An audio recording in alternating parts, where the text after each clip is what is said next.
CM Ramesh గారేమో పూర్తిగా చంద్రబాబు గారికి అనుకూలంగాను, ఈయనేమో కొంచెం పద్ధతిగా చంద్రబాబు చేస్తున్న వైఫల్యాలను చెప్పడానికి ఎక్కడ సుజనా చౌదరి గారు వెనకాడకపోవడం మాత్రం కాస్త మనం మెచ్చుకోవాల్సిన అంశం అవుతుందేమో.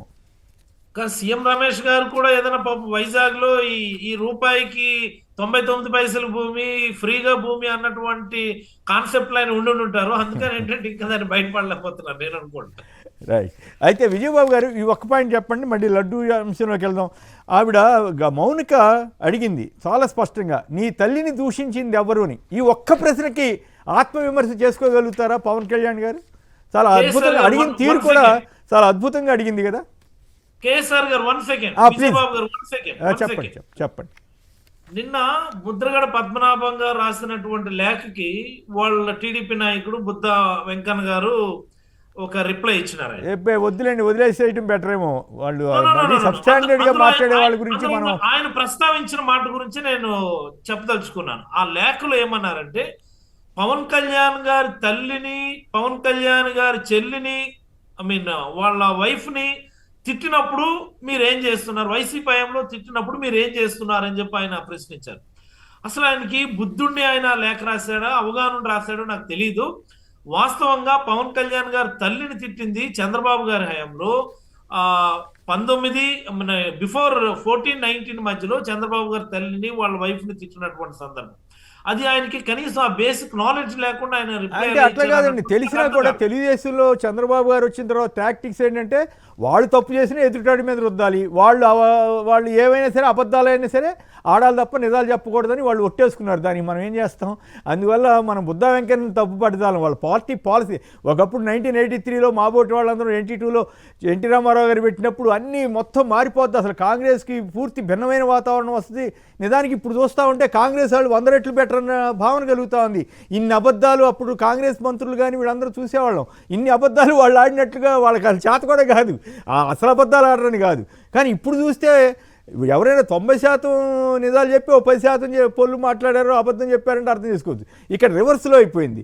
90% అబద్ధాలు 10% నిజాలు కూడా ఉండట్లేదు అనే పరిస్థితి వచ్చింది. కాబట్టి మనం ఇప్పుడు తెలుగుదేశం గురించి పెద్దగా మాట్లాడుకోవటం అనవసరం. కాకపోతే జనాన్ని ఎట్లా మాయ చేయటం అన్న విద్యలో చంద్రబాబు గారు ఆరితేరారు కాబట్టి ఆయన అధికారంలోకి వస్తున్నారు రకరకాల రూపాల్లో. అది ఆయన స్టైలు, గొప్పతనం కూడా కావచ్చు. రైట్. జయప్రకాష్ గారు హైదరాబాద్ నుంచి. జయప్రకాష్ గారు నమస్కారం, మాట్లాడండి. నమస్తే అండి. నమస్తే.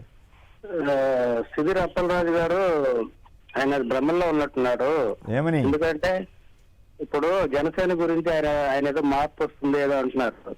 ఆయన ప్రధాన కార్యదర్శి బొలిశెట్టి సత్య గారు నేను వచ్చి ఇప్పుడు మీడియా మాట్లాడితే నేనేదో ఇదేదో ఖండిస్తాడేమో అనుకున్నా. ఈ 6వ ఫీదర్ ఇష్యూ గానీ లేకపోతే జరిగిన రచన గానీ పదవులు రాలేదని ముట్టుకుంటున్నాడు. పవన్ కళ్యాణ్ గారేమో నిన్న మీటింగ్ లోంచి సడన్ గా వెళ్ళిపోయాడంట. ఎందుకంటే ఆయనకి ఎవరు సపోర్ట్ గా మాట్లాడలేదని, ఆయన లడ్డు గురించి. ఆయన లడ్డూలో కొవ్వు ఆయన మాకు చెప్పిన దాన్ని సపోర్ట్ గా మాట్లాడలేదని మీటింగ్ లోంచి వెళ్ళిపోయాడంట. ఆయన బదులు ఆయన మాట్లాడాడంట. ఆయన పేరేంటి, మనోహర్ గారు. ఆయన లీడ్ చేశాడంట. ఆయన 15 ఏళ్ళు ఉంటారు ముర్రో అంటుంటే ఈయన వాళ్ళు ఎక్కడ మారిపోతారండి? వాళ్ళు డిసైడెడ్. సో అంటే లోపల మనిషి ఏమిటి అన్నది నా ప్రశ్న. పవన్ కళ్యాణ్ గారిలోని లోపల మనిషి ఏమిటి అన్నప్పుడు అప్పలరాజు గారి అభిప్రాయం ఏంటంటే లోపల ఫీలింగ్ ఉంటుంది, కానీ చంద్రబాబు గారి దగ్గర మన అందరి జాబితా ఉందని ఇండైరెక్ట్గా చెబుతున్నారు కదా అని వారు అప్పలరాజు గారు క్లారిటీ ఇస్తున్నారు. దాంట్లో ఉన్న ఫ్లాష్ అర్థం చేసుకోవాలి మనం. ఆయనకి ఎక్స్పీరియన్స్ ఉంది కదా సార్. వాళ్ళ తల్లిని ఎలా తిట్టారు, తిట్టినా కూడా ఆయన ఎలా జాయిన్ అయ్యాడు, ఇవన్నీ ఉన్నాయి కదా. మౌనిక అడిగిన ప్రశ్నకి సమాధానం చెప్తే చాలు కదా. రైట్. శంకర్రావు గారు మరొకరు లైన్లో ఉన్నారు. శంకర్రావు గారు నమస్కారం, మాట్లాడండి. నమస్కారం, అందరికి నమస్కారం అండి. నమస్కారం. ఏంటంటే 95 కానీ చూస్తున్నాం అండి ఆయన రీతి, చంద్రబాబు రీతి 95 కానీ చూస్తున్న ప్రజలు అమాయకులు అనుకుంటున్నారు. ఎప్పుడో కూడా తిరగబడతారు. తిరగబడిన తర్వాత శూన్యం అయిపోద్ది, పార్టీ శూన్యం అయిపోద్ది. అంటే అట్లా కాదు కదా, ఇదే టాక్టిక్స్. చిత్రం ఏంటంటే చంద్రబాబు గారిని మించి లోకేష్ గారు వ్యవహార శైలి చాలా చంద్రబాబు గారిని బెటర్ అనిపించేటట్టుగా చేస్తున్నారు కదా. మరి అది ఏం జరుగుతుందో ఎట్లనో, అంటే గెలుపుకి అదే ఆధారం అనుకుంటున్నారో ఏం పాడో మరి. ఈనాడులో ఎంత దారుణంగా రాశారంటే నెయ్యి కానీ నెయ్యి అంట, దారుణం. వాళ్ళు హిందూ కాదు, మీకు తెలుసో లేదో కిరణ్ గారు రామోజీరావుకి భక్తి లేదు కానీ కిరణ్ గారు ఎదురుగా పెద్ద ఫోటోలు పెట్టి పూజలకి మన పునస్కారాలు చేస్తారు. ఎంత పాపం చేస్తున్నా అంటే ఏమనుకోవాలి? ఆర్థిక సంబంధాలే కారణం అనుకోవాలి. ఆర్థిక సంబంధాల ముందు భక్తి లేదు, ఏమీ లేదు అనుకోవాలి. నిజంగా ఒకవేళ పొరపాటు జరిగితే రహస్యంగా వాటన్నింటినీ పరిష్కారం చేసి చర్య తీసుకోవాల్సిన తీసుకోవాలి. ఒక ముఖ్యమంత్రి రోడ్డును పడేస్తే ఒక అంతర్జాతీయ స్థాయిలో ప్రతిష్టాత్మకమైన తిరుమలకి ఈ గతి పట్టించడానికి ఎవరు బాధ్యులు అనుకోవాలి? రైట్. విజయబాబు గారు చెప్పండి, మౌనిక స్టేట్మెంట్ కానీ పవన్ కళ్యాణ్ గారి గురించి మనసు లోపల మనిషి గురించి మన అప్పలరాజు గారు చేసిన వ్యాఖ్యలతో మీరు ఎంతవరకు ఏకీభవిస్తారు? ఇందాక మన కాలం మిత్రుడు చెప్పినట్టుగా జాయిన్ అవడానికి ముందే తెలియదండి. అది పచ్చి అవకాశవాద రాజకీయం పునాదుల మీదే తను సర్వే అవుతున్నాడు. మీరు చెప్పినట్టుగా కాలం కలిసి వచ్చింది, వాటన్నిటిని కూడా చాలా హ్యాపీగా ఆయన అనుభవిస్తున్నాడు. కానీ ఏదో ఆశించి మనకి కూడా కనీస మాత్రం రాజకీయ గుర్తింపు ఉండాలి. ఆ రోజున కాపుల్ని పైకి తీసుకొచ్చినటువంటి వ్యక్తి రాజశేఖర రెడ్డి గారు. ఆయన పుణ్యమంట మనం కొంచెం మాట్లాడే స్థాయికి వచ్చాం. కొంతమందికి పదవులు వచ్చాయి, కొంతమంది ఆర్థికంగా ఎదిగారు. తదనంతరం కంటిన్యూ అయినటువంటి ముఖ్యమంత్రులు కూడా అదే పని చేశారు. ఆ తదనంతర కాలంలో మరి మళ్ళీ జగన్మోహన్ రెడ్డి గారి హయాంలో కానీ అదేవిధంగా ఒక సీనియారిటీ అన్నా అని చెప్పని గౌరవించేటువంటి బొత్స సత్యనారాయణ కానీ, అంబటి రాంబాబు కానీ, పేర్ని నాని కానీ, కొట్టు సత్యనారాయణ గారు కానీ, జక్కంపూడి కానీ, ఇలా అనేక మందికి వాళ్ళు కూడా ప్రయారిటీ ఇస్తామంటే అసలు మనవాడే వచ్చి కూర్చుంటే ఇంకా బ్రహ్మాండంగా ఉంటుందేమనేటువంటి ఒక ఆశతో వీళ్ళు ఆశయంతో వెళ్ళారు, జై కొట్టారు. జై కొట్టిన తర్వాత ఏంటంటే మనం కూలి జనాల కింద వాళ్ళు మిగిలిపోవాల్సి వచ్చింది అనేటువంటిది వాళ్ళకి అర్థమైంది. అర్థమైనటువంటి పరిస్థితుల్లో వాళ్ళు చాలా మౌనంగా భరిస్తున్నారు. తాను మాత్రం చాలా కంఫర్టబుల్గా వీళ్ళందరినీ కూడా ఒక అడ్డా కూలీల కింద మార్చి తను ఏం చెప్తే అది చేయాలి, అది చేయకపోతే అసంతృప్తి అనేటువంటిది వాళ్ళు నడుస్తుంది. ఇక ఖచ్చితంగా కాదండి, నాకు చిన్న డౌట్. చంద్రబాబు గారు ప్రభుత్వంలో ఉన్నప్పటికి కూడా ఈయన ఒక సొంత పార్టీ కదా, ఆయన తెలుగుదేశంలో ఒక వింగ్ కాదు కదా. అయ్యా ఈ తప్పు జరుగుతుంది, మనం ఇట్లాంటి తప్పులు చేయొద్దని చెప్తే ఆయన గౌరవం పెరుగుతుంది కదా, విలువ పెరుగుతుంది కదా. అంటే చంద్రబాబు గారి కోపం వస్తుందని భయమా? మీకు తప్పుగా కనిపిస్తుందా, నాకు తప్పుగా కనిపిస్తుందండి. ఆయన కదా ఒప్పుగా కనిపిస్తుంది కదా. అత్యద్భుతమైనటువంటి ఇదే రాజకీయం, ఇలాగే ఉండాలి. అబద్ధాలు చెప్పడమే రాజకీయం.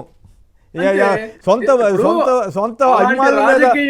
అభిమానుల మీద దాడి జరిగినా కూడా పట్టించుకోకూడదు, హింస జరిగినా పట్టించుకోకూడదు, కాపులు బీసీల మీద దాడులు జరిగినా, ఎవరి మీద దాడి జరిగినా కూడా పట్టించుకోకూడదు, అంటే హింస చేసినా కూడా పట్టించుకోకూడదు.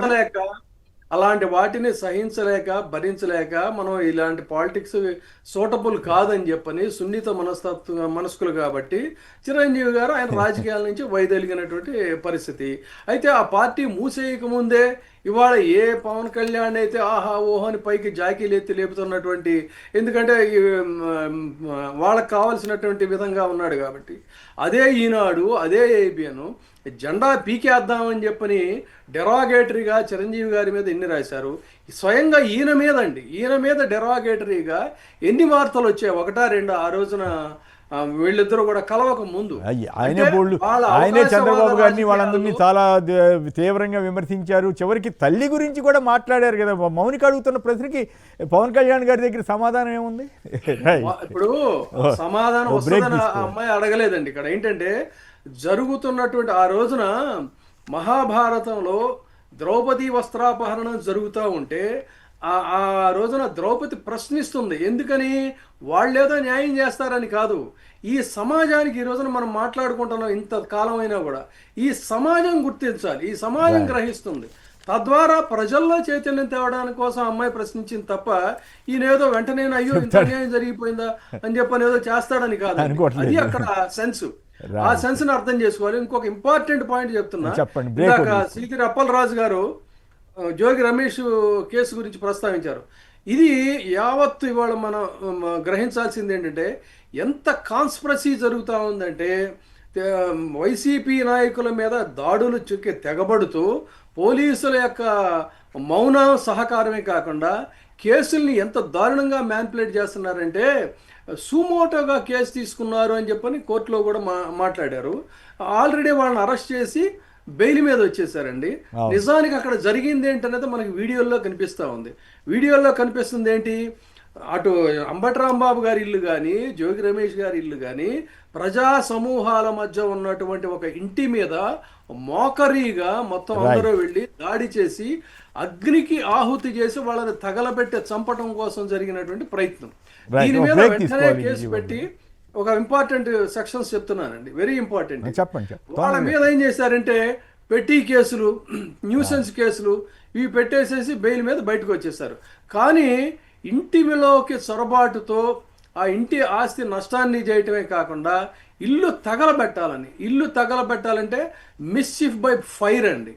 మిస్చిఫ్ బై ఫైర్ అనేది ఎంత తీవ్రమైనటువంటి నేరం అంటే ఐపీసీ సెక్షన్ 436 ప్రకారంగా ఇంటికి నిప్పు పెట్టడం చాలా తీవ్రమైనటువంటి నేరం. ఈ 436 సెక్షన్ ఎందుకు పెట్టలేదు? ఎందుకంటే ఇది నాన్ బెయిలబుల్ సెక్షన్. ఈ నాన్ బెయిలబుల్ సెక్షన్ కనుక పెట్టినట్లయితే వాళ్ళకి యావజ్జీవ కారాగారం కానీ 10 సంవత్సరాలు జైలు కానీ పడేటువంటి అవకాశం ఉంది.